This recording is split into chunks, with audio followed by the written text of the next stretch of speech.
Hey friends, this is Dominique. I just wanted to hop on before this episode started because I wanted to apologize for publishing this a week late.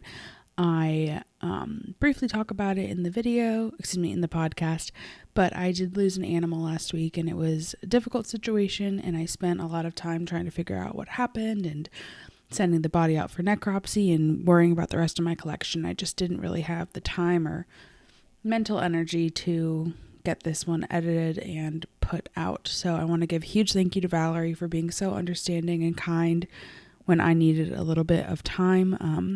And thank all of you for understanding and still supporting me. So enjoy this week's episode. It's a lot of Valerie explaining her collection, going through her animals. So if you're interested in learning more about what she keeps, make sure to take a look at her Instagram at logflipper. All right, enjoy. Hi, friends. Welcome back to the Modern Medusa podcast. My name is Dominique DeFalco of DeFalco Reptiles, and I'm your host. This is the 5th episode. I'm super excited for our guest today, even though I say that every week. But today we have an awesome guest who's not only a phenomenal herpetoculturist, but she is also an amazing makeup artist and just an all-around really badass lady. So I would like to introduce you to Valerie Emerson. Hi, Valerie. How are you? Hey, not too bad. Hanging in there. Good. Well, thank you so much surviving the cold weather. Oh, yeah. Where are you living again? I live in Indiana, so Okay. I didn't have the terrible stuff that Texas. I mean, people lost entire collections. It sounds like really heartbreaking stuff. But you know, it gets frigid here. But that's it's typical. See it all the time. Last year, this is a mild winter, and we had negative 10 degrees, I think. Yeah, I'm in Ohio, and I'm semi close to you, and it's not the worst winter we have, but definitely wasn't a good one. Okay, very neat. We're about in Ohio. I'm right on the Cincinnati area. My brother used to work in Cincinnati. He used to live in Kentucky, and he worked for GE. Oh, yeah. In Cincinnati. That's like the only place in Ohio I'm familiar with, but it's a good city. I would say it was a really great place to grow up, but I'm like kind of ready to get out, but you know, we'll figure that out later. Yeah. Awesome. So I would love to get started. So I met you, well, quote unquote met, because we haven't had the pleasure of meeting in person due to COVID, because I bet I would have met you at a Tinley or something. But oh yeah, I found you on Instagram, I think about a year ago, because I was really interested in your name, which is Log Flipper, because you do enjoy going out and herping and you have a lot of really awesome animals. So could you give us a little bit of an introduction to who you are and kind of how you got into herps? Valerie. I look a lot younger than I am. I just turned 28. Happy a couple birthday. Of days ago. Yeah, I think it was like 2 days ago. So happy birthday. Thank you. I'm a registered nurse. That's pretty cool. And I guess I got into herpetology and herping because I don't know. I've always adored animals my entire life. I've always been, as a child, I've always liked insects and animal world. I thought I was going to be a zoologist. Don't really know what happened. Don't we all? Right. Yeah. I was particularly fond of big cats. You know, I just think of the show Tiger King, and I'm like, you know, as somebody that was my dream, I wanted to own tigers and bobcats and shit. I'm kind of like stuck to snakes. As I aged, you know, my parents, they were not. My dad's terrified of snakes. My mom, doesn't care for them either. But if I could catch an animal, I would try to keep it. Like I would always, as a child, before I knew anything about how the world would work. So I was always catching garter snakes. You know, always obsessed with animals. You know, I did some research when the internet became a thing. You know, early 2000s, we got easier to use computers. And I found out, oh, snakes are pretty easy to keep. Like people keep them as pets quite frequently. Mm-hmm. So I got into I didn't actually get my first snake until about 7 years ago. And what That's was my it? ball python. Okay. What Was it was a your starter reptile pack? I chose the ball python, which I guess would be equivalent to maybe Bulbasaur in your if you're a Pokemon fan, you know. Yeah, but there's something, it's there for a reason. It's a foundation of the hobby. Definitely, definitely, and it taught me a lot of things. Um, I fostered domesticated cats for a while, and had people dropping them off to my doorstep and stuff, and so I kind of also was this person of like I also like the unloved things. Mm-hmm. And the more I got into the hobby and the older I got and the weirder I got, because I grew up a weird, I mean, like snake paint on my face. I've been a weird person pretty much my entire life. I found kind of there's a lot of importance in loving and teaching the world about the things that we are taught to not love, like Mm-hmm. spiders and snakes that were taught were dangerous. And as I continued down the biology trail and those kind of sciences, I kind of discovered how even smaller microorganisms like isopods, um, spiders, they play a huge role in our ecosystem, and our ecosystem kind of depends on it, and human health even. Sorry, there's a ambulance passing my apartment, so I have to mute for a second. I live across the street from a hospital, which makes it very unfortunate. Yeah, Really? yeah. I live in an area of Cincinnati that's also known as Pill Hill because there's 7 Oh, hospitals within walking distance of my apartment. wow. My Yeah. brother, he lived on a street we used to call Death Road because it was so curvy and stuff. Mm-hmm. That's weird. That's cool. Yeah, it's awesome. My little sister's in nursing school, so she appreciates it a lot. Very cool. Oh, very cool. Good for her. Tell her to stick with it. She's Yeah, always gonna she's have a very admirable of what you guys are doing, especially given the current climate with COVID and everything else occurring. So, for those who don't know, Valerie is a registered nurse and she works. You say you work on a psychiatric floor, is that correct? I used to. That was my last job. Okay. I loved that job. That job was great. Management kind of went south, and so I picked up just a medical job because psychiatric and psychiatric medicine and the psychiatric hospital is way different than medical. So think of it like you have to be physically healthy in order to be in a psych floor. So I picked up a job at a med surg floor. I started in like a progressive care, and I was like, I know nothing about NG tubes and vents and this complicated stuff. Can I start on a med surg floor? And they boosted me there, and then like 2 months later, COVID hit, and then that's all I know now. I guess Wow. I'm a COVID floor nurse. Yeah. I've only worked pretty much pandemic frontline since I've been out of nursing school as far as medical is concerned, but I do like the psych realm. Coming into a pandemic is pretty trippy to say the least. Mm-hmm. So going back a little bit, you started with your first ball python, you said about 7 or 8 years ago. Do you still have that animal? Yeah, do you want to see him? Yeah. This is actually one of my favorite racks. It's a Serpa design rack. We actually got it for a great deal on Facebook Marketplace. Mm-hmm. We call it Education Station, and that's Marley. Oh, so cute. So He's an absolutely. Is she a normal? Yep. Just a normal ball python. So, is that your only ball python right now? Yeah. Mm-hmm. It is, and if I'm being quite honest, he'll probably stay that way. Mm-hmm. They're great snakes. They're great pets. He's my first, so that's why I have him.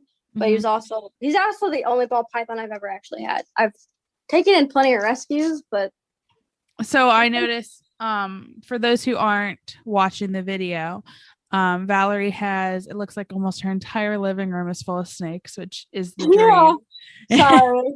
No, I that's forgot to warn okay. you. And in our apartment, our last apartment, which our apartment was smaller, we had all these snakes. And we moved into this house. I'm like, is that gonna be enough space? My boyfriend had it measured down to the square inch. I Hmm. swear. And it's pretty much every single place on my wall. I love it. Mm. I think it's great. And with all of them, it looks like you use a majority of vivariums or terrariums where you can see the animals. What is your preference? Do you like that better than racks? Is that something you've always kept like? I I actually have a mix of both. So this one, these enclosures are they detach. They're Hmm. this one Christian made. That's our Aki enclosure. My boyfriend he did that. I won't take credit for it. Too complicated for me, but this one is just a PVC. I think most of our PVC cages we got off of Facebook Marketplace or Expos. That's the best. I have a Facebook alert for um snake enclosure or PVC reptile or something. Really? So An every alert? time, yeah, so every time it's posted in Marketplace within a certain radius, I get a notification because I'm always looking for new cages. Yeah, same. Who isn't in the hobby too? Those are something that people make hella bank off of, and for good reason, I guess, because Hmm. everybody needs them and wants them. I have also, let's see, this rack. That one came from, I really should know. Some people off of Marketplace, and came from some people of some herpetological society. I kind of hate the latches on this. But other than that, it's pretty good enclosure. These ones, they definitely also came from Marketplace. Hmm. But just PVC. But I do use racks. All the baby breeding and like shadier, more exotic stuff is down in the basement. I use Hmm. a mix. So I like to keep babies in small racks, to be Is honest. that for all species? I think it depends, but I keep mostly small species. Like, so our Amazon tree boas, I don't even know, about the size of a shoebox, maybe a little bit bigger, I guess. Hmm. But I like to keep them sterile because, they're babies. They do a lot of dumber things and Hmm. die easier, I guess, is just the best way to put it. Yeah. Um, yeah, they're just more vulnerable. So I like to keep them on paper towel, keep it sterile, so I keep it clean. Hmm. Um, some things I have mostly a lot of arboreal racks on there too because I have more of the arboreal snakes. Um, some things I'll keep sterile if I think if it's wild caught. Hmm. Well, usually I think I've only one wild caught thing down there that's on Cypress.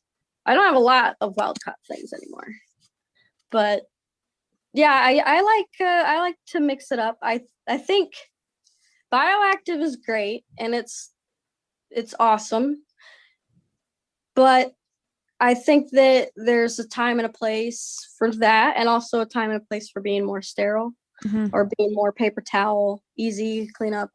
Um, there's a lot of war about that on the internet, and Hmm. What isn't I there war about on the internet? it's true. Well, within the hobbyists, but yeah. Hmm.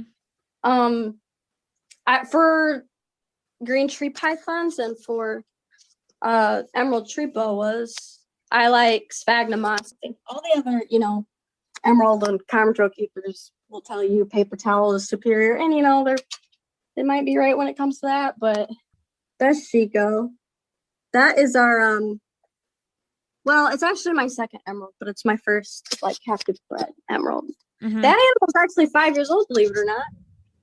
I think it's so funny how arboreal species, they seem so large in photos, but in person, like they're so small. Like my green trees, I always think to myself, oh my God, they must be so tiny, so underweight. And then I see someone else who has them in person, and I'm like, oh no, that's just normal. That's what they look like. Yeah. I think also people don't estimate it right because when they're coiled up on that branch, and they're coiled up on a little branch like that, like you can't see the whole animal. You know what I mean? Right, right. They Like really do a good job of making themselves small. yeah, they do. Yeah, it's survival. I mean, if you think about it. Mm-hmm. So, you started with your one ball python, and I Mhm. know now that you keep a variety of species. So, what was the progression like with you going from one ball python to now two whole rooms of your house dedicated to animals and only one ball python still? I'll be honest with you, I definitely made the same mistakes that everybody else did. There's no use in denying it. You all have made impulse buys. We've all Yes. bought something that we said, I want that. I can make it thrive. And you were, some people it's an owl monitor lizard. But Mm-hmm. so it kind of happened a little bit like that, but more or less within the past like 2 or 3 years, my collection's really built. So it has been over like a three-year period. Mm-hmm. Um, but yeah, it's definitely different because my days off now are very dedicated to doing, that's why, I don't really think of myself really as a business because for one, I've not sold anything yet. Mm-hmm. And for two, I don't think I'd have to hire help if I was going to get any bigger than this. Oh, yeah. I think people, underestimate that. I know that we spoke about how, yes, keeping snakes is easier than keeping other species, but that doesn't mean it's not work. Right, right. There's And a like, lot that goes into it. right. What makes them easy a lot of the time is that, they tolerate our presence. They don't need to be socialized and Mm-hmm. handled and loved and trained. And, these are things about a cat and a dog. People tend to, and even birds, people tend to really Oh, just overlook. birds especially. Birds, especially. Um, so I think that a lot of people get caught up in, oh, you don't have to do those things, so it's easy. But really, you kind of got to take time to pay attention to how the animal's acting, Mm-hmm. changing waters, cleaning poop out of enclosures, placing Mm-hmm. paper towel or substrates. Yeah, it seems like they can never. I don't know if you have this problem with your collection, but it seems like they're never good at syncing up when they poop or when they put substrate in their water bowl. It just seems like every day there's a new one. Yeah, it's true. I It wish they seems to could be true just for get on a me. schedule. Right. I wish you would know, when Mm-hmm. it's gonna go about. Um, so progression also, I guess. Um, this rack, this one with Marley, we call this one education station. So it's all the, I don't want to say easy, but like hardier animals Mm-hmm. that we've taken with us to school. This was pre-COVID, of course, Mm-hmm. but we've taken them into schools with us. So in here, we've got a Legolas lizard who actually today has made me contemplate whether I should move him out of there or not. He's constantly doing that. I think I need to feed him less pinkies and Mm-hmm. more dog food. He Mm-hmm. likes both, but just it's a great like teaching tool. It teaches people, what's the difference between a lizard and a snake. Mm-hmm.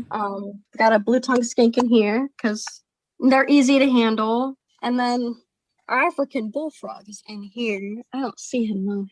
Yeah, So that one kind of came first, I guess. Although I don't think I got those animal first. I have no idea which order everybody came in. I mean, I can tell you who's like the newer editions, but Christian named them all like infant, which I think is really cute. So Christian is your boyfriend, correct? Yep. So was he in the hobby or did you bring him into the hobby? I actually did bring him into the hobby. He's been interested in snakes and in animals and stuff just the way I have since Mm-hmm. before that. He's been a real outdoorsy guy, always been, you know, outdoorsman, likes tactical things. Mm-hmm. Um, so when we met, I had like 4 snakes or something. And then we got together, we got an apartment.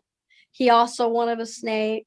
I wanted another snake. Of course. And, I had dreams. of breeding certain snakes. So Mm-hmm. more snakes. I think that's kind of how it happened. That, and I think it's kind of made our love a little bit, stronger. I do think, like, it's created a strong connection between the two of us. Mm-hmm. Yeah, I think, there's something to be said about being able to share something you love with your partner, and Mm-hmm. to both be as equally enthused by it is really exciting. Especially because we don't share a lot of other things in common. He's very future oriented, you know, goals and aspirations and save your money kind of guy, and I've not been good at that. I like I like fun, stupid things. I like to spend all my money. I'm very like present oriented.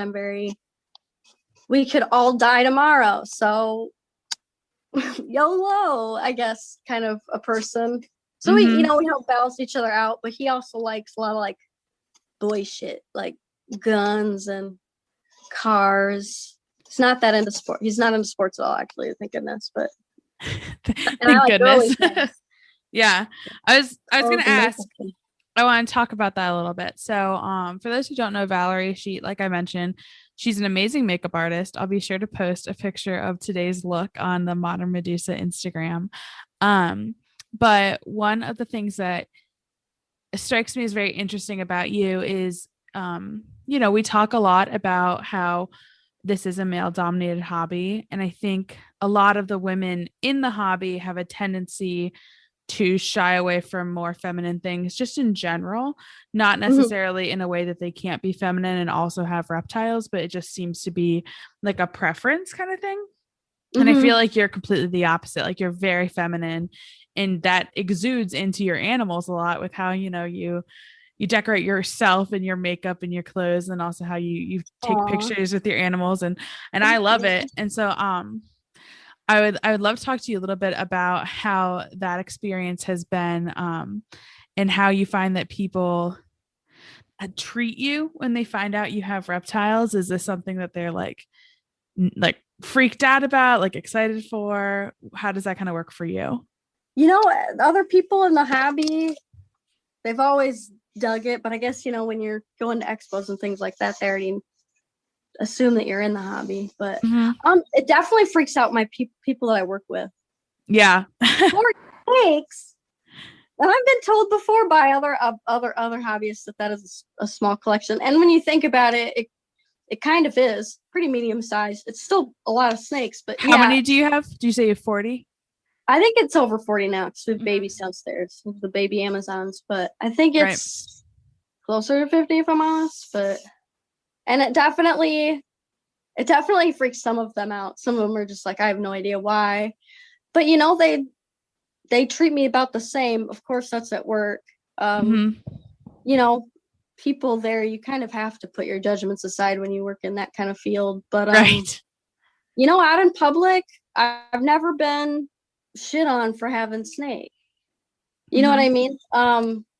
So just to give people like an idea, Valerie is currently wearing snakeskin pants, a sweater that looks like she's got a boa constrictor wrapped around her shoulders. I painted that. You painted that. It's lovely. I painted it for this show too, actually. Oh my God, that's so cute. And then she's also got Yeah. snake earrings, and then she's painted two snakes in her makeup, and it's beautiful. So have you always been a very artistic person? Is that something that you like grew up with? No, actually, believe it or not, I'm kind of glad you asked that question. I have been a woman of science, hard science, only the science, like all my life. Mm-hmm. I have been skeptical of everything, and facts and numbers are the best. And logic over emotion, it's always the best. Um, even though I'm had no control over my own emotions at that time. Uh, as an adult and as I've aged, as I've entered the workforce as a nurse, um, and to be honest with you, I also, you know, I got my own house. So I said one of my milestones when I got my own house, I wanted to take shrooms, and I got woke, and actually I learned that thereafter that I was a very creative person, and that I like to draw, I like to paint. Um I've always been big into makeup, and I could tell the progression that my makeup's gotten a lot better from when I really started. If you look scroll way back on my Instagram, you'll see some photos that you'll be like, wow. I don't know. Definitely as I've aged, uh my aesthetic, I think, has grown, I guess. I've always Mm-hmm. had an aesthetic for quirky and weird things.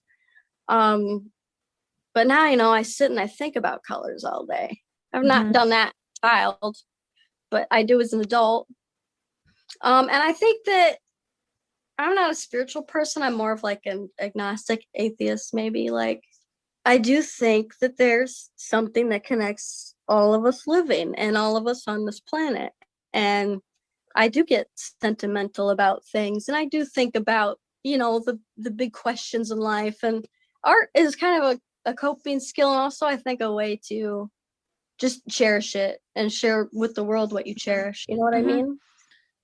mean? I wish I was more artistic. I guess I could try a little bit harder, but I think it's incredible how you use the animals you see every day and what you're working with every day to draw as inspiration for your art. And I know I'm not the only one who loves to see it on Facebook every day. So thank you for sharing that with us. I'm shocked every day by how well it's received. And it kind of pushes me to grow a little bit more too.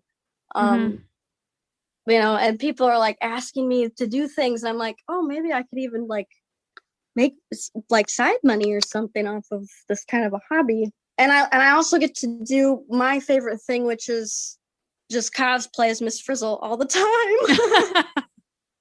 I think that's all of our dream, isn't it? It kind of is, yeah. To wear the drip every day, Mm-hmm. crazy, crazy colors and crazy fun things, and teach people about the world they live in, or the things I love, which is. So with teaching people about the world you live in, going back a little bit, you said you have your education station with Mm-hmm. all of the animals that you go to schools and teach about. Is that something like a formal thing you and your boyfriend do together? Are you an organization that goes and does education programs, or is it more like a hobby? It's more of a hobby. If I'm honest, we only did it 3 or 4 times. Mm-hmm. And that was back when we were living in an apartment. We bought this house at the beginning of 2020 in January. So then COVID happened right Right. after they'd given it its name and everything, actually, Oh man.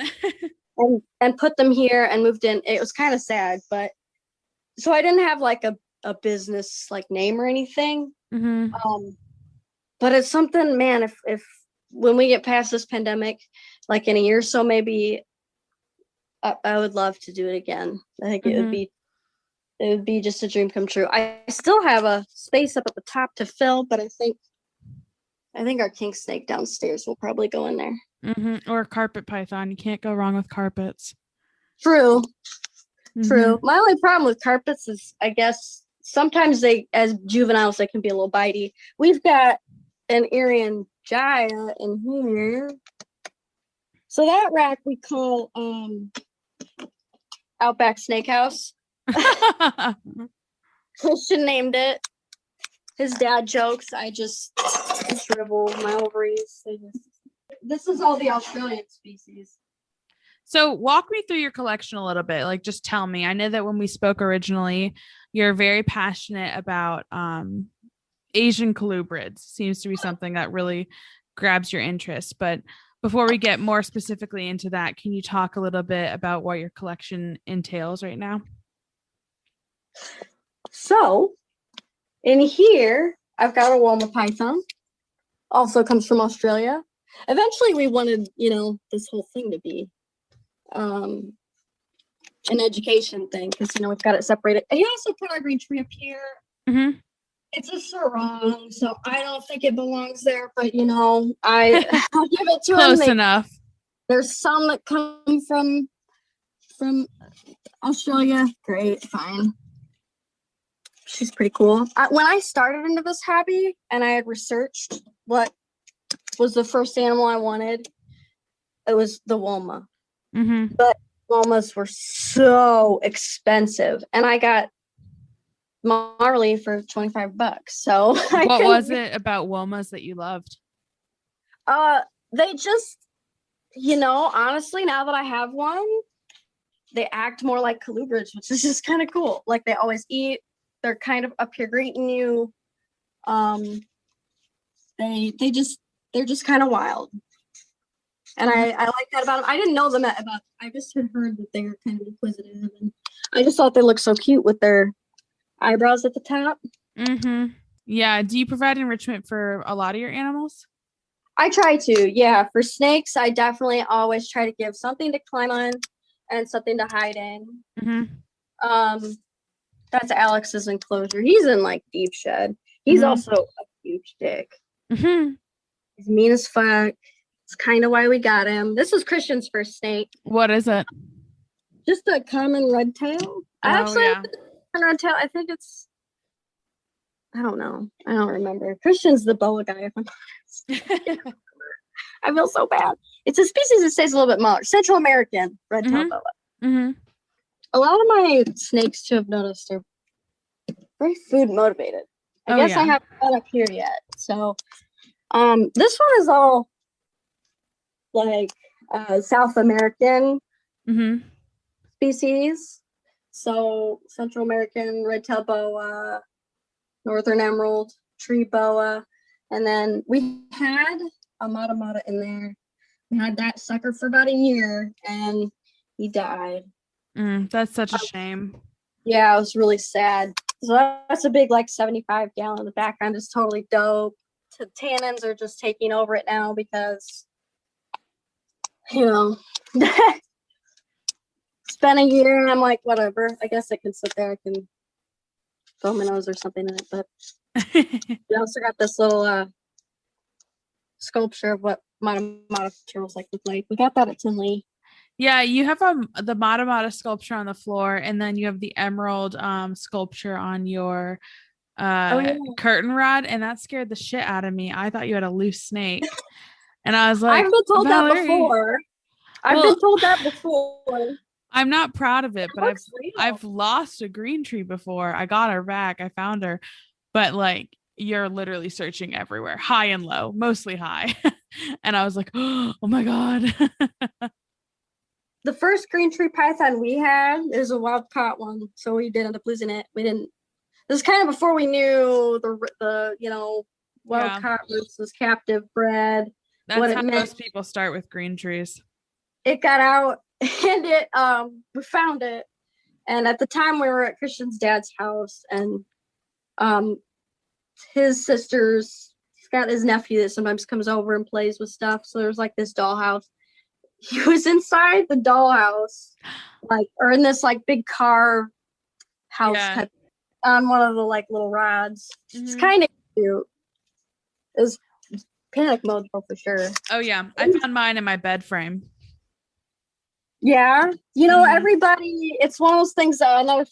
I've had multiple snakes escape. I've had Alex escape before. I've had one garter snake escape that I have never found, but I lost all my garters anyway. So I mean, it's interesting because the thing I was most afraid of is that I accidentally had a feeder escape. And that was the worst because it chewed right through the box I brought it home in, because I had one that only ate live. And I got out of the shower and I went to go to bed, and my cat wasn't in my bedroom, and she always comes in the bedroom with me at night. And I was like, Isma, where are you? And she's sitting in the corner staring at this mouse. And I was like, oh no. But we found it, thank goodness. Because I couldn't sleep knowing that was loose. I don't know what it is about a mouse. I just don't want that in my house. We have one in our house that we actually put our eyes on like 2 days ago. It's kind of funny you said that. And I know that he's been here because I swear to God, I've heard him like squeak. And I've seen like bits and pieces of like, something's running. And Christian spotted him yesterday, and that guy is so fast. I'm like, they're so fast. They're so fast. They're so freaking fast. Yeah. But It's a mouse, at least, not a rat. Mm-hmm. Rats can be pretty dangerous. Like, I've encountered them. Like, Yeah. I've definitely lost my fair share of like feeder rats. We lost an African suffer once, and if you know anything about those, they're basically Satan. Absolutely mean and will bite the shit out of you. They're cracked to your ball python if they're not eating. Um, so fine. I was like, whatever. Mm-hmm. We haven't seen this fucker. He's left no traces. He did? Question mark. They come from Africa, right? It Right. gets freezing here, so maybe you did. Literally like 8 months later, Christian spotted this thing. It had grown a little bit, which was really kind of freaky. I'm like, all right, it's eating things, like it's living off of something. Yeah. Not really what you want to see. Mm-hmm. Now, Luckily, cobwebs and spiders, like they're riddled in my basement, and I'm okay with that because whatever. If he stays in his web, he's gonna do his thing, mm-hmm. and that's great. But you know, mice and rats, things that eat spiders and things like that. I don't know about that. Yeah. Kind of. It's funny because I'll like I know people who have pet rats and I love those, but I don't want it in my house. I don't want it running loose in my house.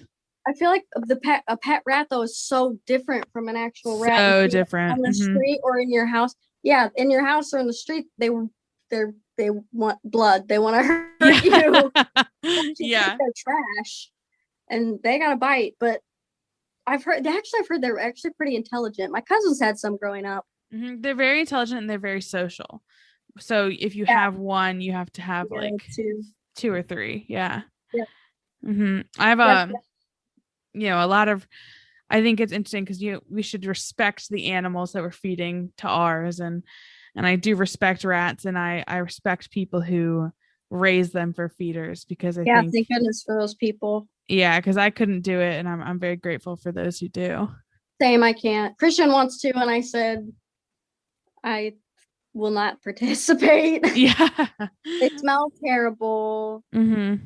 They're a lot of work. Mm-hmm. They Do you bite. so you earlier before we started recording, you were telling me about how you have a decent collection of frogs. So you do raise feeders for those. So can you tell us a little bit more about your fruit fly cultures? But basically, if you see them all in there, Mm-hmm. they eat this media that you mix with water. I, unfortunately, because of COVID, I'm just kind of just grabbing whatever. I think this is actually no. I've been using Steady Josh's frogs, which I'm sure is like okay. I put this tinsel type bedding in there. It gives them like more surface area to crawl around into.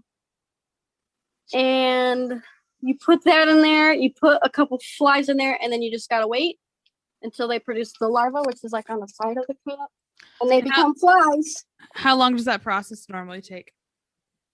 I feel like I should have like a really good rough estimate. But No I really worries if don't. you don't. I That's look in okay. there and I'm like, is there enough to feed like maybe 6 frogs? Mm-hmm. Like at most. I know it's a Mm-hmm. lot, but they are starting to come out and jump around. So what frog species do you have? This is H. Valerie.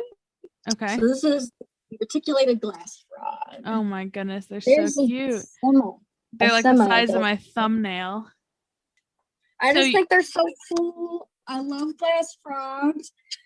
These were one of the species of animals that I read about in a book when I was a child, and I had dreamed of seeing in person one day. And then I went to Tinley for the first time and saw there were some in a cup in Josh's frogs, and I said, wow, what the fuck even you eat these? Mm-hmm. So I spent the next year learning about it. I got Rainforest Junkies with Michael Novi. I learned a lot about frogs and how involved they kind of really are. Mm-hmm. And then I was just like, fuck it, I'm gonna do this. And actually, it's worked so far. So you've got about how many adults in this enclosure and what is the setup like? I have at least 8 adults in there. I'm trying to focus on a tadpole. They're eating. It's so cute when they eat. They actually have like little mouths too I feed them algae tabs every so often, but Okay. like the frogs, I noticed the tadpoles are more active at night. So basically, I think this is it's a weird dimension, Exoterra. I had to really hunt for it, to be honest with you. I think it's a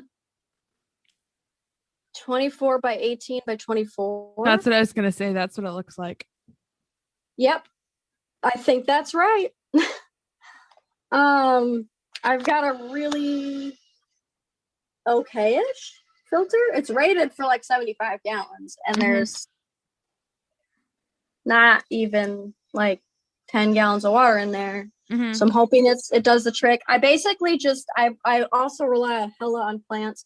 So you can see I kind of like let the plants really take over the vivarium before I decide to start moving plants. I don't like to be all up in these guys' space very often. For one, they're jumpy and they, jump out, and it's just pathogens everywhere, and just it's terrifying in my mind. They are pretty fragile though. They're very, very small, and their skin is you can see through it. So that's one thing. For being frogs as well, So I like to do it all at once. Like I like to get in there, change the plants, or trim things back a little bit. Right now I have Pothos. Really, he's winning. It's taking over. Pothos always does. It never stops growing. Basically, we had to take this top. We removed it. We replaced it with acrylic. I've got a Beamworks LED light. Nothing terribly fancy. On the top, we drilled a few holes just big enough so that fruit flies can't escape. The rocks at the bottom is really helpful for the tadpoles. Yeah. So for those who are just listening, can you explain like what you have on the bottom of the enclosure? I think it's like river rock or something. I think I got it from Lowe's. I think I just kind of rinsed them off a couple of times and was like, yep, there we go. And then you have about, what would you say, like 2 to 3 inches of water?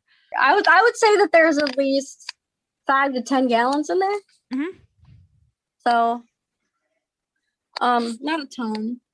You can kind of see where this nasty, great, where it's the inevitable calcium buildup. I'm very familiar with that from my fish tank days. Yeah, I was just about to say, I'm sure you know all about that. All about that. God forbid you go out of town for a week and you get that crusty line along your fish tank. Yeah, in my experience, there's no preventing it from building up to some degree.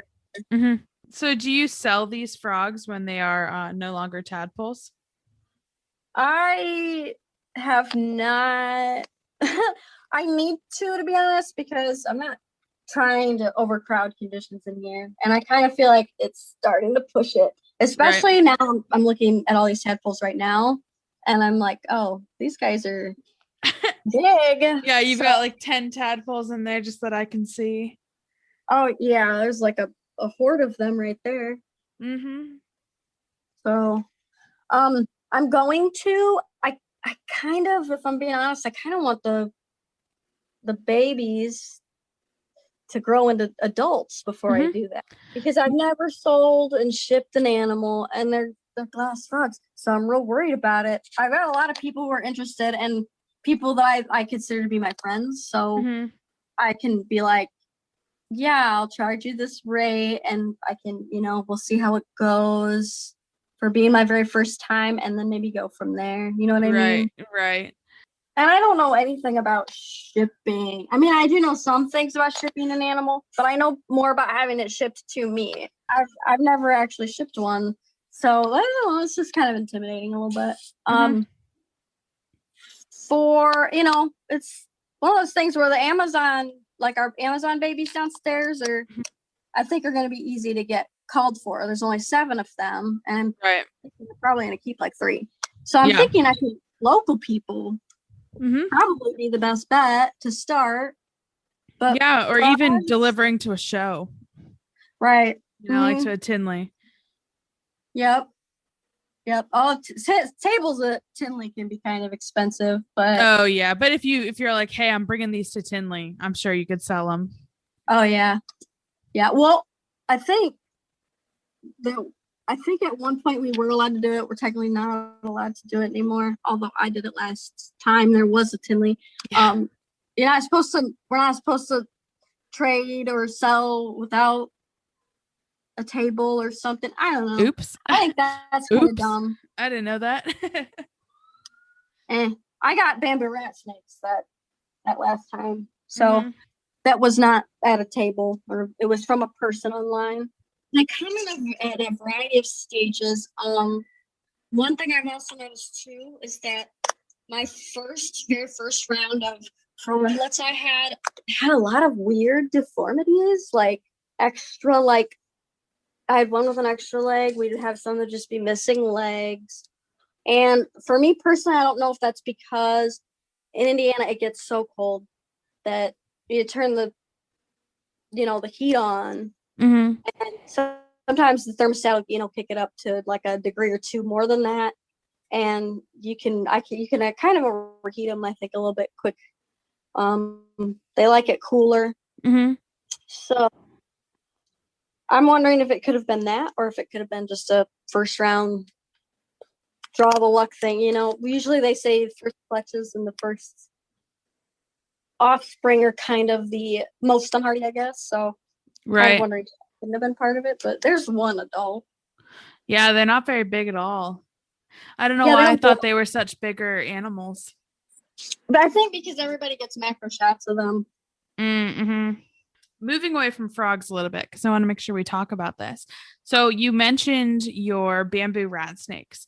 So you are very, very passionate about Asian colubrids. Is that correct? Yeah, they're kind Yeah. of my favorite. So can you talk a little bit about what got you into them and why, what it is about weird colubrids and Asians specifically that are so interesting to you? Um, Man, it just seems like all the cool shit comes from Asia. It really does. It seems to be weirder species. Mm-hmm. And Africa too, I think. More near to the equator where snakes Mm-hmm. thrive and maybe have had more time to evolve or something. Right. I also, the deeper I got into the hobby, I guess the more I realized like something new, something cool with its own aesthetic, and I like that. So I started with my first Asian rat snake is probably actually what got me into rat snakes. Mm-hmm. He's up here. He was kind of an impulse buy, but he was my favorite impulse buy, to be honest. So Mr. Mamba, he's my favorite. Probably my favorite snake ever, just because I feel like he's kind of my soulmate. He never chills the fuck out. He's always yelling about something. So for those who aren't watching, what is this animal? This is a platinum Chinese beauty rat snake. Okay. And how old is he? I don't know. Mm-hmm. The guy I got him from, maybe just a little bit questionable. He definitely has put on a lot of weight for me. By the way, that's a thing that rat snakes do. Asian rat snakes, especially, they just Contort themselves. Yeah, doesn't that look uncomfortable? Mm-hmm. I thought he was dead. I'm not gonna lie. I was like, holy shit, he's dead. So I saw him doing that, right? Mm-hmm. I was like, "The fuck is wrong with that snake?" And he tells me that's just the way it lays. Mm-hmm. And he got him out, and he was super mean. And I thought it was so cute. He had the biggest eyes. He wagged his tail like that.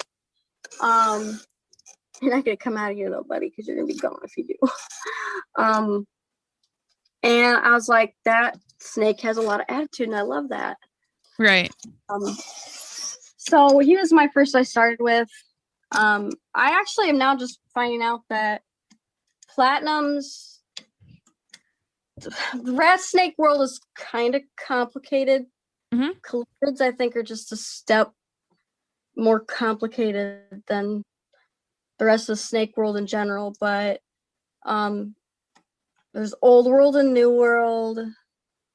The Chinese beauty, he found his little log. They belong to a family called Orthreophis tenuis. Mm-hmm. These are beauty rat snakes, so they all come from Asia. I've got another one in here in this rack as well. We call this rack Sass Stack because everybody in there kind of has a shitty attitude. Mm-hmm. So, naturally after I got him, I found out that is not actually the way the snake comes white like that, really. The Chinese in that category are the only one that so far that has like morphs, if that makes sense. Yeah. So there's I've got a calico in here. She's kind of a picky eater. She's kind of the oddball in this group. She's very, very shy. I've had this snake for about a year. She hasn't really grown much. She's kind of picky eater. Mm-hmm. An only drop feeder. Granted, I bought this animal as a non-eater, but it was the one I wanted. It was pretty. I was already assist feeding the great cat-eyed snakes downstairs, so I was like, what's one more? Mm-hmm. Now she takes the drop feeds and sometimes tones, but so that's also a Chinese. And then I've got in here who I was getting out. This guy's really beautiful. So I do keep a lot of my animals like that aren't quite adult yet in tubs. Mm-hmm. Inside the bigger enclosures that they're going to go in. Okay. Like you're inside of. This is a Orthreophis tenuis ridleyi. It's a cave dwelling rat snake. So it's the same category. Mm-hmm. Of snake. Woo! I love their colorations. Yeah. They have like this orangish yellow ombre going into this blue. Mm-hmm. Looks like she's got a smoky eye.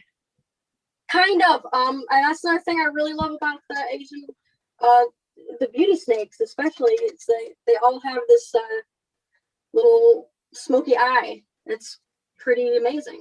Mm-hmm. So when did you get your first Asian colubrid? You said it was that very first one you showed us. My very first was an Asian fine snake. Oh, wow. Mm-hmm. They like most people. It was a big Persina. I had a big, tall enclosure, and I fed it geckos that I bought from Palmart and definitely died. That poor animal, but it was eating for a little while. Actually, I think it, I wouldn't say that it'd still be alive now if I wasn't different, but actually it had a problem with like stuck shed. And one day I was trying to get this stuck shed, it had layers of it on there. And apparently I just stressed the animal out way too much. Yeah. Killed it. Oh, that's such a shame. Because, you're trying your best to help the animal and then it does the opposite. I also got these snakes that are in here in the same year. So these 3 came from Tinley, and that one I got in January. Actually, I think we named that one COVID just because we're like me in the pandemic, and before we even believed it. This guy's, I have to show you this guy. This guy is great. Mm-hmm. And not to hurt Marley's feelings, but I actually think this is the best $25 I've ever spent. What species is this that you're pulling out? This is actually one of the only. Actually, I think it is like the only New World rat snake I've got. It is a Texas rat snake. Oh, that's so pretty. Mm-hmm. $25 is a steal. Well, his eyeballs, if you can see, oh shoot. Oh yeah, he's got bug eye. Uh-huh. Mm-hmm. And honestly, we kept walking around and I saw this little guy and I was like, this little snake is so cute. Mm-hmm. I really, I just want this little snake. Like, I'm not going to breed it. Right. I'm not the type of person I've got different projects and I can only do so much. Like, So even if I wanted to, I wouldn't. Yeah. And I don't necessarily think that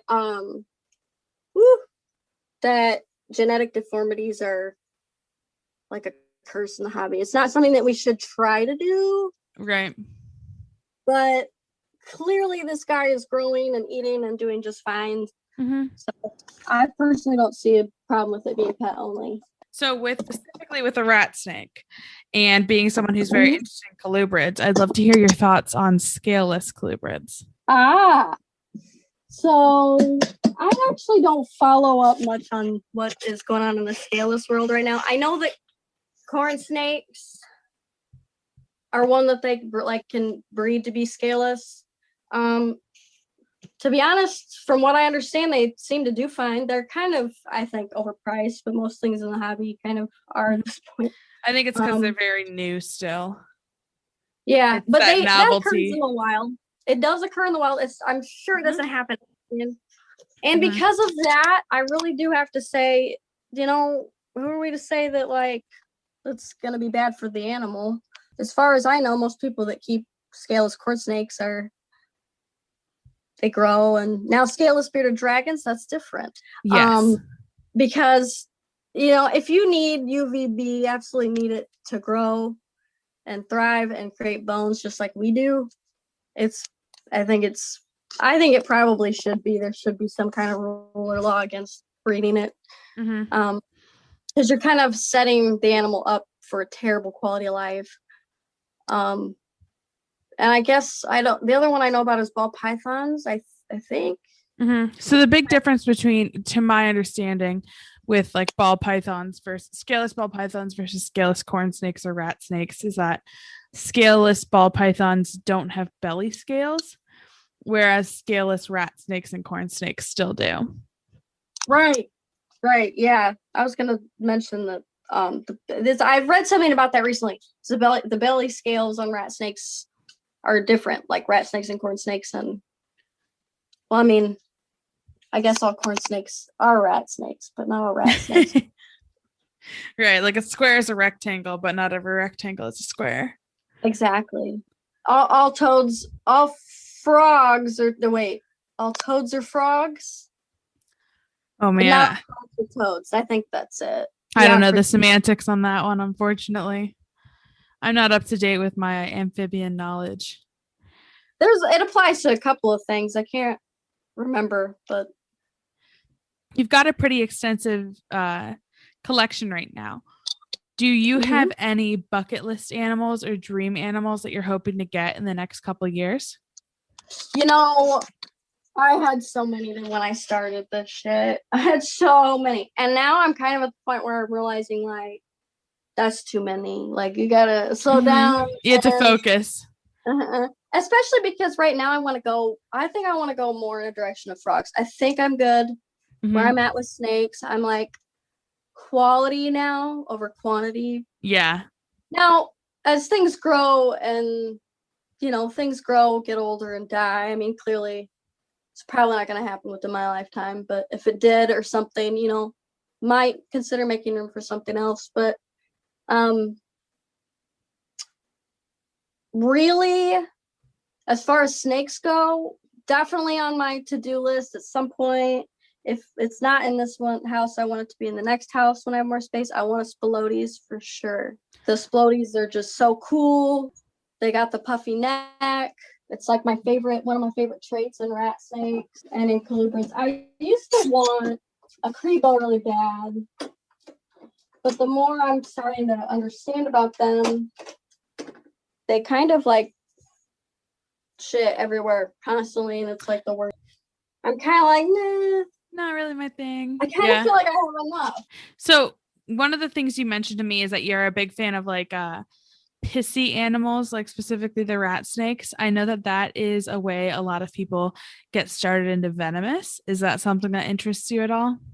I was just about to mention that too. I also really like shit that looks like an Asian vine snake, which is a venomous things. Well, and if you think about it, vine snakes are rear fanged venomous. So I guess I do dabble a little bit because I've got Boiga cyanea downstairs too. Those are also rear fanged venomous.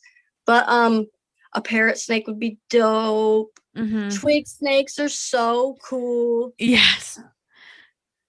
But to be honest, I have not dabbled that far yet into the hobby. I kind of want to, have been like a vetted nurse and kind of want to be like older and you know what I mean? Like, yeah.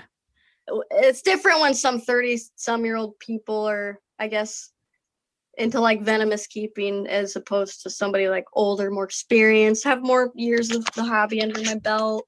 Yeah, I think that makes total sense. And also, because I play with a lot of snakes with shitty attitudes, I also feel like I'm probably gonna have to retrain my brain a little bit because, like, you see the Ridley eye got me there. I get kind of complacent sometimes, so you know what I mean? Yeah, that's definitely not what you want to be doing when you're working with venomous is any sort of complacency.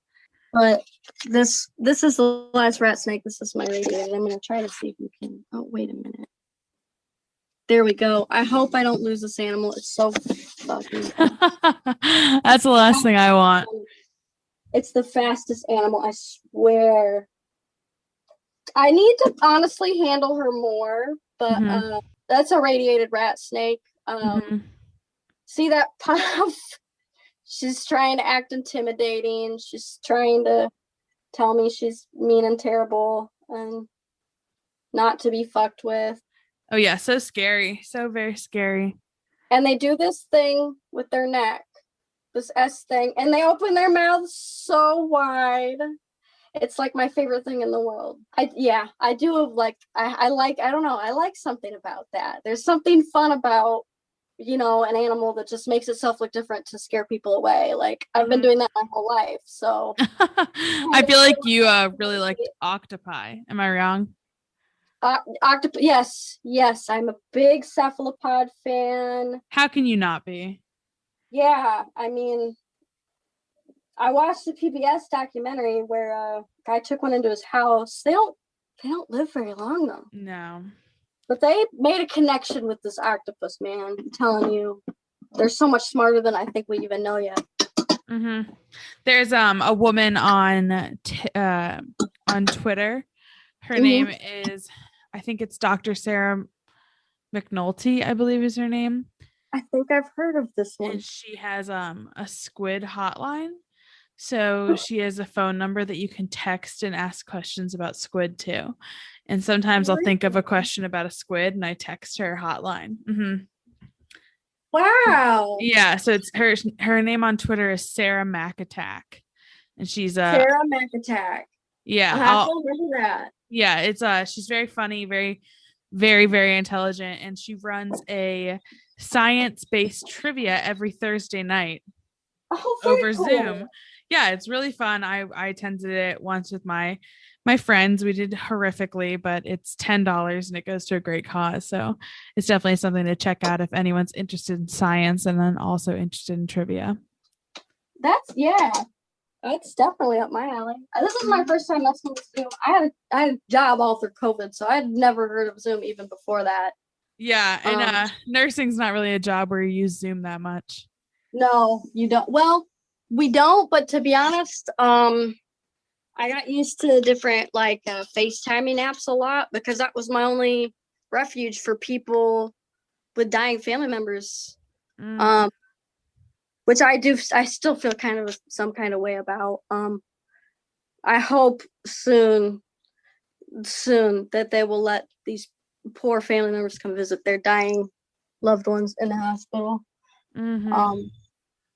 But yeah, FaceTime is like the best we can do. And people appreciate it. I had people send me letters in the mail, thank you for letting us FaceTime with my dad. We lost in December, we lost in early March, Yeah, it's definitely difficult. Like I said, I have a lot of admiration and respect for what you do. And I thank you for, working with these people because I can only imagine how difficult it is. I appreciate it. So it's not an easy job but I think I'm growing at it. I'm starting to become easier. Things are starting to seem a little bit less overwhelming now. Yeah. And then I know that we talked about earlier about how much work that snakes can be and such. Do you still find it to be like a relaxing hobby, especially given everything else going on in your life, or is it more stressful Absolutely. for you? Mm-hmm. It can be stressful at times, only because, why is the snake not eating? And, you always run into issues like Mm-hmm. all the emeralds. Why we can't feed her until she poops next. It's been 4 months. Like, the stupid stuff. Yeah. Or who are we going to get to come watch animals on vacation? Like, we had to, really kind of hunt for people. So that can be stressful. Losing an animal always is, always a tearjerker for me. Yeah. I lost my first animal yesterday. Really? I'm so sorry to hear that. What Thank happened? you. I had a green tree python. Her name was Claude. Like same kind of deal where she just got really sick a while ago and then got better. And then about a month and a half ago, she got really sick again. I have her currently, she's being sent off for a necropsy with Dr. Susan down at Fish Head Labs. But Oh dear.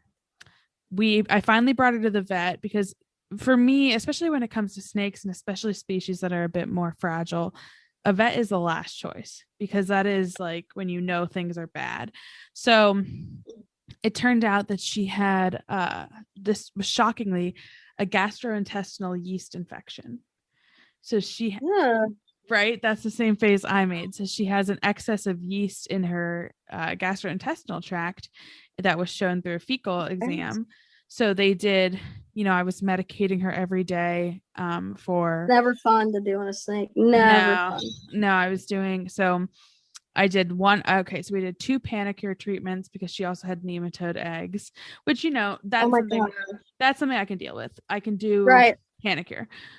2 panicure treatments. She got a nystatin, which is an oral, uh, you know, Mm-hmm. We yeah, use it in humans yep, orally too, yeah. actually. So an oral antifungal every day for 2 weeks, and then every 3 days for 2 weeks.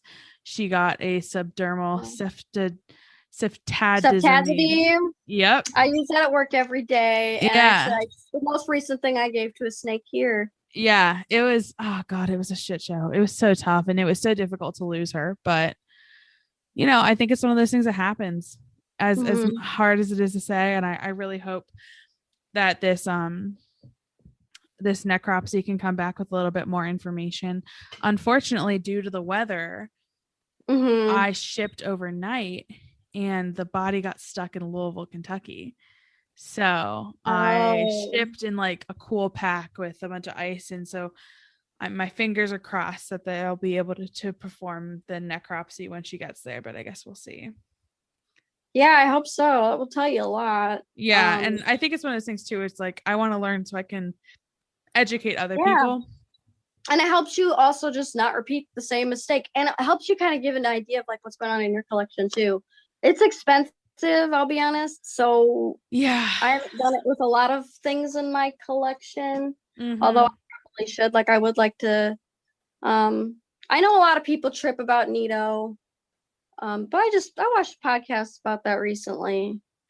And actually I'm thinking out of all the killers of your pets, I kind of think it's one of those more midline if it's going to kill your animal or not. Mm-hmm. But yeah, definitely like the nematodes, the oral fungal stuff, and You do all you can for the pets, and then sometimes a just lot of doesn't work. my losses came from arboreal snakes the same way. It came from um, getting wild caught animals. Mm-hmm. We got not knowing who he was or really knowing too much about the difference between like a wild caught and captive bred animal. Because I guess I don't know. For me, Christian was more up to date, but for me, I'm like, I guess that was before I knew like, oh, It makes a what big animals difference. we do catch snakes from the wild because you don't really. I mean, you could do it for cats and dogs, but you don't really do it for other animals. So I kind of just, I guess, expected everything to be that way. Yeah. And we gave her ceftazidime shots. We gave her Baytril shots. We had to give her the nystatin with the little squeezy ampule in the mouth. I watched that animal wither away and die. It was so bad.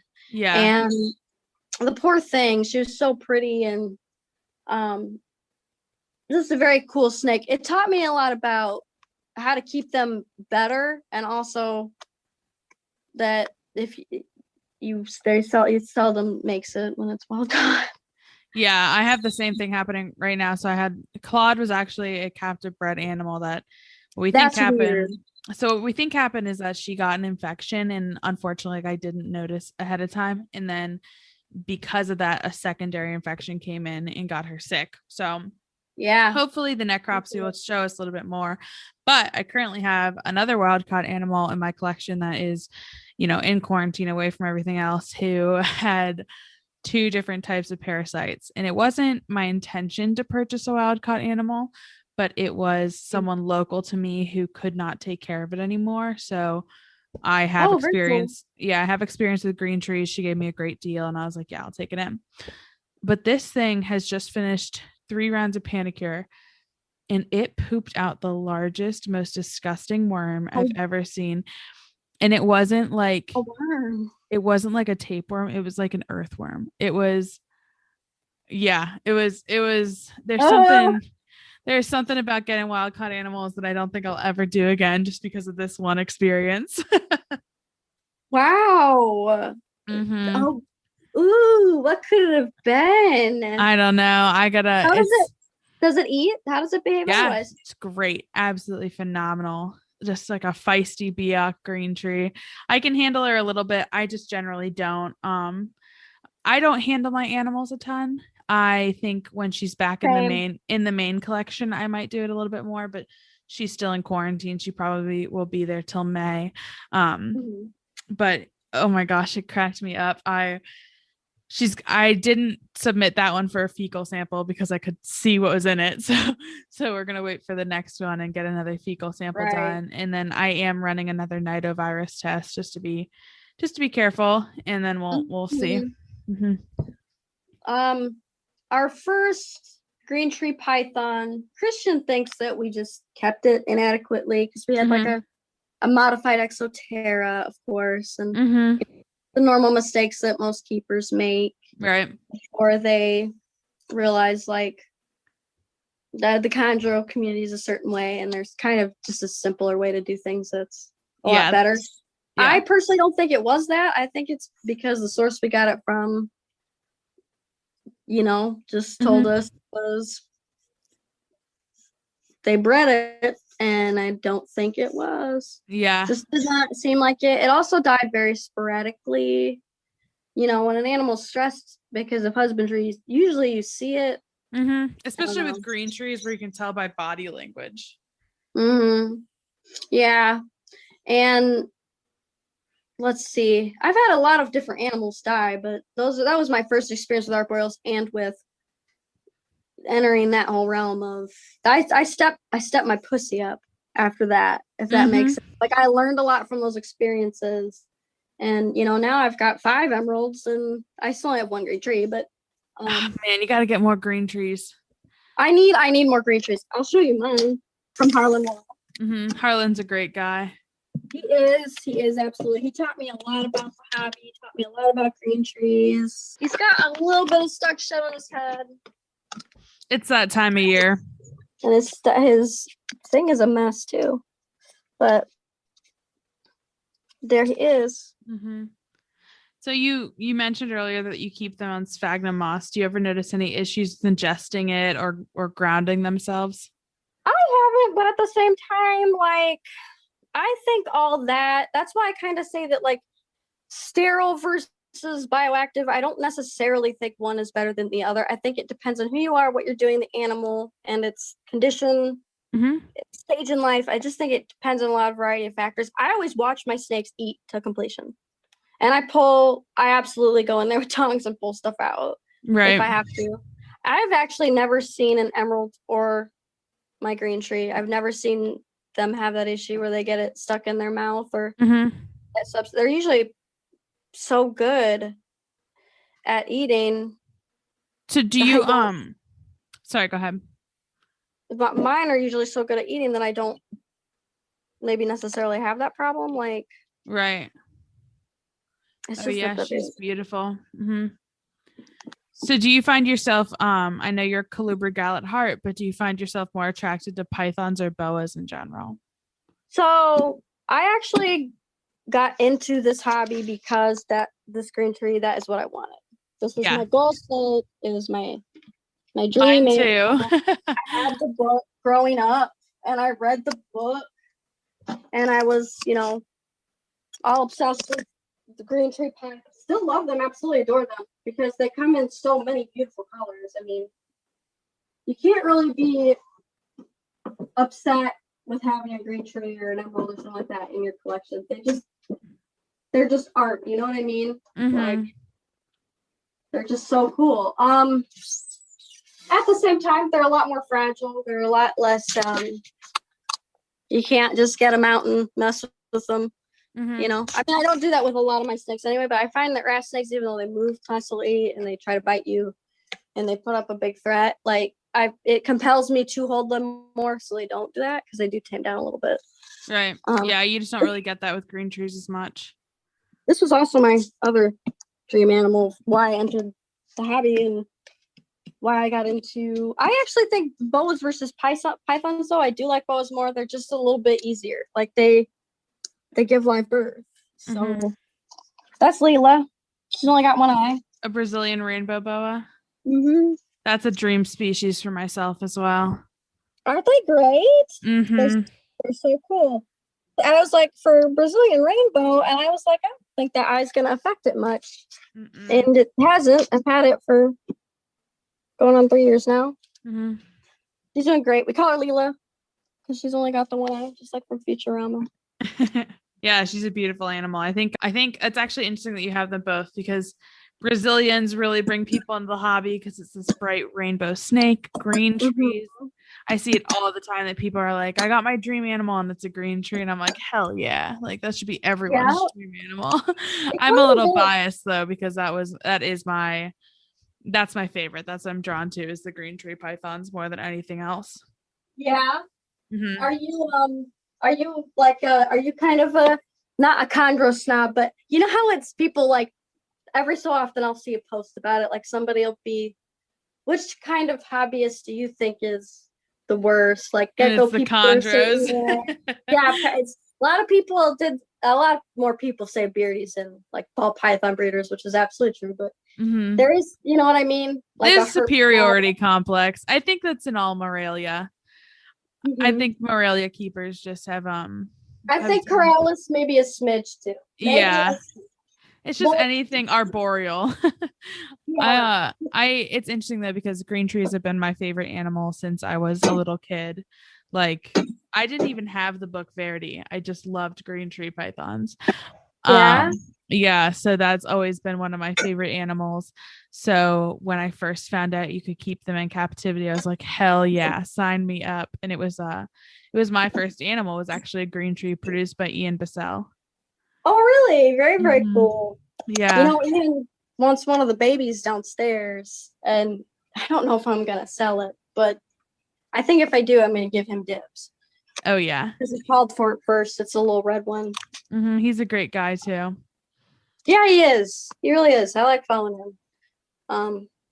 He stopped us at Tinley not last year, but the year before, and I didn't know that he had recognized me. Well, but I guess I'm pretty easy to recognize. But yeah, you got snakes all over your face. A lot of people did that, and I was like, I don't remember who you are. So bad. I'm so terrible with faces, and there's also so many less women in the hobby that I think it's easier to remember one or two.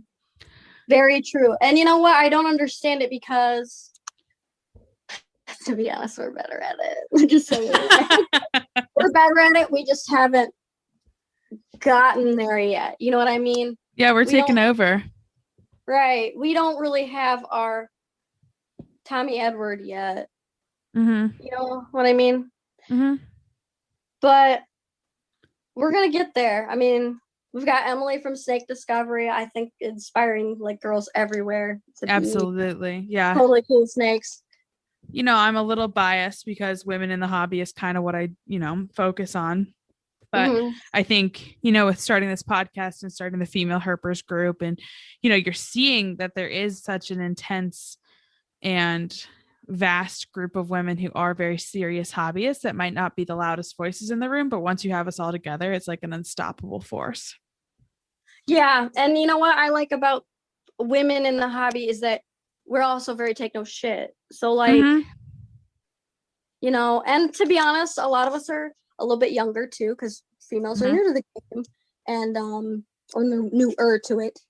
So I think we have a lot of new ideas, and we also tend to be more on the not stand for social injustice bullshit. So we call a lot of people out, and Yeah. you're gonna get on. You're gonna make sure you're at your sister's side when you're putting some man down where he belongs. Like, I think it's interesting to see, like how blindly women support each other in the best way possible, in the sense that, like, I might not know you very well, but like I've been through the same thing, so let's help each other through this situation, and right, like show people that you can't step on other people just because you think it makes yourself better, because it right. doesn't. And I've never understood that mindset in this hobby either. Mm-hmm. You know, a lot of the things I do are competitive, but I'm not about competition. Like, I'm not trying to win a race. I'm trying to just do me and fuck around, I guess. But I've never understood this whole competition in the hobby, and like I tend to say, oh, your collection is small, a collection of 30 snakes. And I'm like, it's growing, and it's still 30 snakes. And So, it's yours, and what does it matter? Somebody with one snake could come along and prove you wrong and teach you differently. Mm-hmm. And you wouldn't know because you didn't take time to listen, because you were like, oh, they were small. Mm-hmm. Yeah, They and didn't have any snakes, or and they only it's had 2 snakes. with that kind of stuff, like I think you see it a lot nowadays, is that people get into the hobby with the intention of making money off of it by producing animals, and Yeah, the actual joy and appreciation for the animals that we work with gets lost along the way. it's the story of Tiger King. I mean, it's kind of the truth. Like, dude, I had no idea that tigers did that well in captivity. I thought, oh, zoos are great, and people, places like that are great because we need these animals. But the reality of it is that to some extent, you, as much as a lot of what got me into this hobby is thinking about educating and conservation of the species, it doesn't matter how many frogs I breed, what species of frogs I breed. It doesn't matter if some guy, cultivates coral in his saltwater aquarium in his basement. It doesn't, at the end of the day, that doesn't solve the world's problems, and that actually doesn't prevent these animals from disappearing in the wild. The only thing that does is protecting the wild. At the same time, it has been done in captivity, and if there's any chance for the future, that's kind of the goal. I have male female pairs of things that I want to breed in the hobby because I want to see it in the hobby. Right. So the and you want same to kind see of captive generations of it. right. Yep. I want to see it thriving in captivity. It's at least a hope. It's at least a chance. So I never understood. I see how people do make income and whatnot off of the hobby, especially because I'm about to do the same. Eventually, I'll have to sell some of these animals I breed. And there's appreciation to it, but I think when you're making a living off of it, it does make your life different. It does change the dynamic a little bit. And I don't have it lifestyle, so I guess I really can't speak on it. But definitely, a lot. That's where the competition comes from. But love from the hobby isn't about attacking people over the mistakes they make or the things that they do. Yeah, and it's hard to see a Facebook post and think you know everything that's going on behind the scenes for anyone's collection, whether it's a large distributor like Nerd or a small hobbyist like you know, you have no idea what's actually happening in someone's collection, what actually is going into the animals that they're selling. Sometimes we don't even know, like I said, I don't know how many of my animals carry the nidovirus, but then again, we don't know a whole lot about nido either. So it's kind of but yeah, I see what you're saying. Not to change subject, but I also, here's a do as I say, not as I do situation. These are my biggest rat snakes. These are the ones you see me taking pictures with the most, because to be honest, they're kind of my favorites. I won't tell the others. Yeah, I'm sure they won't be hurt, but it's because I handle them so much. They're a little bit more tamer, and they're also bigger, so they don't have any problems anymore, really. But clearly, that's not my favorite enclosure size. We have a 6-foot cabinet for her, and then I think actually no, they both have 6-foot cabinets. We just, summer they were a quarter that size, right? And we had all they this grow time. so quickly. Winter is hit, and I'm like, okay, so we need to cure this wooden cabinet somehow. I mean, we can't really do it when it's in negative temperatures outside, but so they have their enclosures. We have not cured them yet and prepared them, but they should be by next summer. They'll be good to go in there. But even still, rat snakes, I've noticed another cool thing about them is they do kind of like tight spaces. So, if you could only keep one species of rat snake, only one, what would you choose? Oh my. Goniosoma oxycephalum for sure. Can you say that again? Goniosomas in general. Goniosoma oxycephalum. So what is that? What's the common name?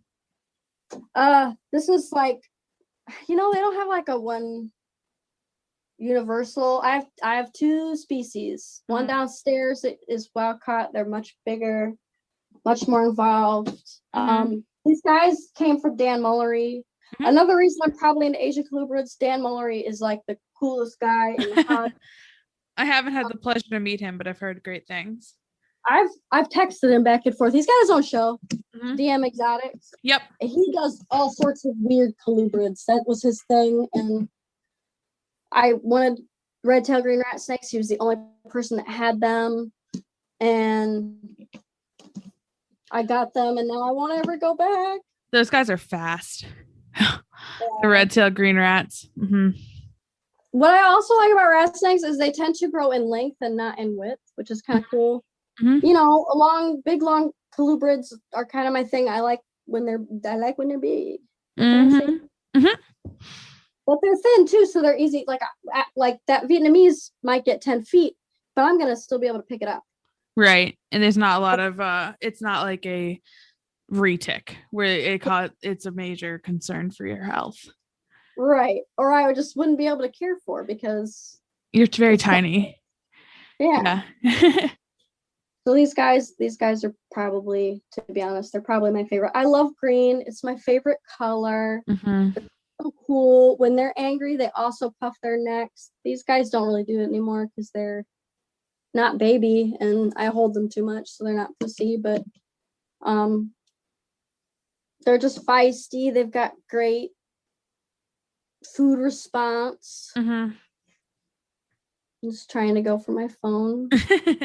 So are you planning on pairing any rat snakes this year? I'll show you downstairs what I might be trying to pair. Maybe a lot. These guys aren't quite big enough yet. I also don't know if I have a male female pair here. And also they did kind of come from the same, like they came from the same clutch, so I'm kind of like, I don't know, what do I do here? Right. So do When you're pairing rat snakes or when you're considering pairing them, are you focused more on size or age? I think a little bit of both, more size. And I think colubrids are, I don't know about it with rat snakes. I guess a lot of species, like Russian rat snakes, can be like garter snakes. You can keep them together. So that's, and a lot of people do keep their Goniosoma together. But some colubrids, like the Cyanea, they eat each other. Right. So I'm kind of like, I don't know yet. I'm going to put these two together because they came from the same place. They've been next to each other their whole lives. I don't know. It feels right. Yeah, and you'll keep an eye on it just in case anything goes awry.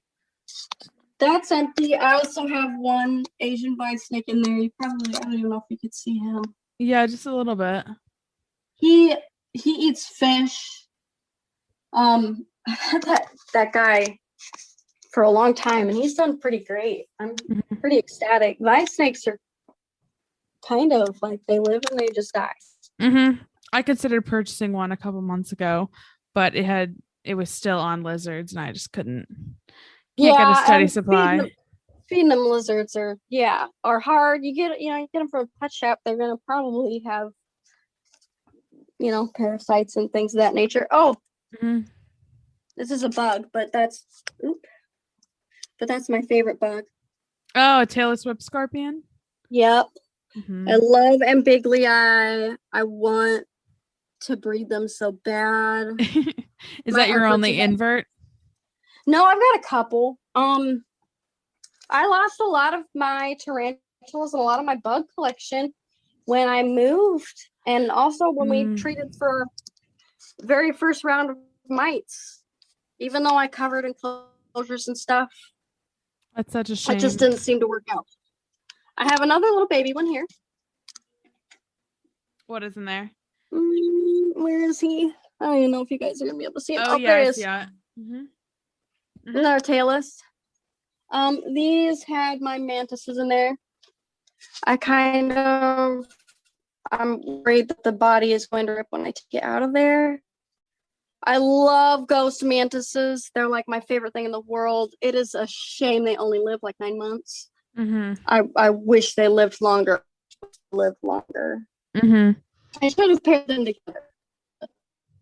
And Shelly and Rick was there. And you probably won't be able to see this either. Six-eyed sand spider. Oh, those freak me out. These guys are really cool. They bury themselves in the dirt. Those ones really freak me out. They dig a little hole. I've got a lot of appreciation for them. They are pretty freaky. Yeah, I saw a video about it the other day. Actually, Carly Jones sent me one, and I was like, ooh, okay. Right? I like when they pull their arms in and they get all cozy. I've got roaches in here. My red runner colony kind of exploded, and then I didn't feed it off quick enough, and they overtook each other and died. This animal is pretty great. It's like the easiest invert I have. It's a vinegar room.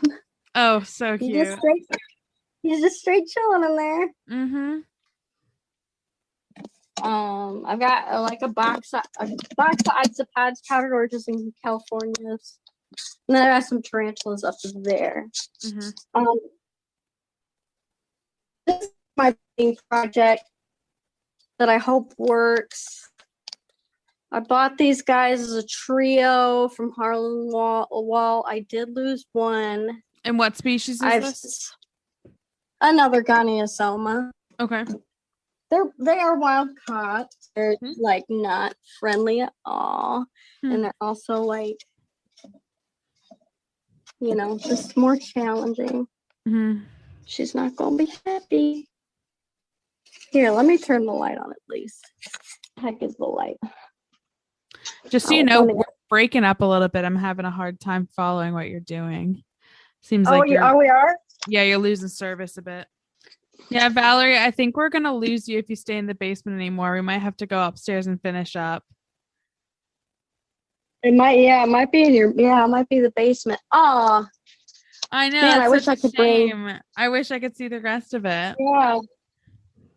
Oh yeah, because this is where we could do like a quick. if you want to record a quick video maybe this evening and send it my way, I can get that posted when we post the actual episode. Okay, that sounds good. Yeah. Is it better now? Yeah, it's definitely better once you're upstairs. I think it's the Wi-Fi. Oh, that sucks. I know. All my favorite things. Well, I guess I've been saying that about my whole collection, but but the Boyga are down there. Boyga are pretty wild. Mm-hmm. The baby Amazons. So yeah, that's why I kind of wanted to finish up here in just a minute. I'd love to talk about what you currently have paired or babies wise, and then where people can find you in the future. So right now, I've definitely got baby frogs. They're definitely not all called for because there's always going to be baby frogs. I'm out. I'm waiting until the adults get bigger though before I will actually sell them. I'm thinking at least by next March. Mm-hmm. Oh wait. March is like right around the corner, so okay, yeah, I was like a whole year. Ready by March. I was like a whole year. Oh. Maybe more towards like the summer temps, so like April, May, maybe. Mm-hmm. Not too hot, of course, but. And then I've got 7 baby Amazon tree boas that we produced, and actually, I think the Amazons are like the male and the female, at least. I think the parents are on our Facebook page. It's Val's Christian's Critters. I'm really bad at keeping up with it. I just have lots of things to share, I guess, on my own profile. So, but I promise I'll be better about it. We have seven babies there, but 3 of them I'm thinking I'm going to keep. And one's going to Ian. Maybe. If I don't keep that one, it's going to go to Ian. That's the one I the red one. But I think I'm going to keep it. It's red. People have told me that it appears to be calico. Which, as I guess as expensive as they are, I would rather keep it because I produced it. Yeah, that's pretty dope. Be proud of it, absolutely. And then I've got like a Halloween phase, which most don't care for, but I don't have I love them. Phase yet. Yeah, and I like the dark colors. I love the black. I love watching it not be black as it grows. And then there's one yellow one in there. I'm really a sucker for the yellow ones too. So everything else looks great. Looks like they're garden variety. We've got some paradoxes. There's one that has looks like a scratch or a scar, but it's not. It's a scale pattern. Like it's like a pied almost, which is really weird. So 4 of them will be available. I'll probably try to stick with local people first because I've had some local people say that they were interested. Yeah, well, make sure that people reach out. And I want to thank you so much for being a guest. It was so fun to talk with you. For anyone who's listening on audio, we're going to post this whole video on YouTube as well so that you can see all of the wonderful animals that Valerie has shown us this evening.